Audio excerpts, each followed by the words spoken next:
ভারতের দক্ষিণে লাখো মানুষ রাস্তায়, চোখে আগুন, হাতে পতাকা। একজন মানুষের নামে উল্লাস, তালাপতি বিজয়। সিনেমার পর্দায় কোটি কোটি ভক্তকে মাতানো এই সুপারস্টার এবার নামলেন রাজনীতির ময়দানে।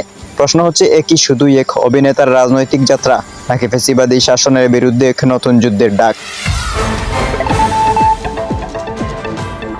দক্ষিণ ভারতের সিনেমা হলগুলোতে বিজয়ের ছবি মানেই বক্স অফিস কাঁপানো, কিন্তু এবার তিনি মঞ্চে আসলেন ভিন্ন চরিত্রে। একজন নেতা, একজন প্রতিবাদী কণ্ঠ।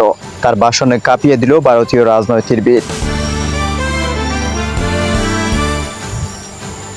সমাবেশের মঞ্চ থেকে তালাপতি বিজয় সরাসরি প্রধানমন্ত্রী নরেন্দ্র মোদীকে আক্রমণ করেন।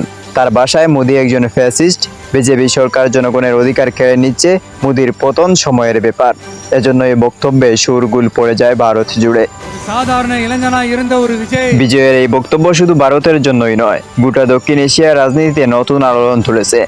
বাংলাদেশ শেখ হাসিনা পতনের পর মানুষ এখন মোদীর পতনের অপেক্ষায়। পাকিস্তানে চলছে অস্থিরতা, শ্রীলঙ্কা কাঁপছে অর্থনৈতিক সংকটে। এই অবহে তালাপতির বিজয়ের ডাক যেন এক নতুন যুগের ইঙ্গিত।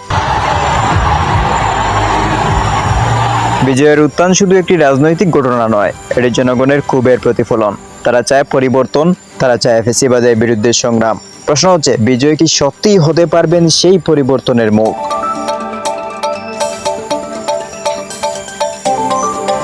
সবশেষে বলা যায়, সিনেমার নায়ক থেকে বাস্তবের রাজনীতির নায়ক তালাপতি বিজয়। তার ডাক কি সত্যি মোদী সরকারের পতনের সূচনা করবে, নাকি ভারতীয় রাজনীতির ইতিহাসে এটিও হয়ে থাকবে কেবল এক নাটকীয় অধ্যায়?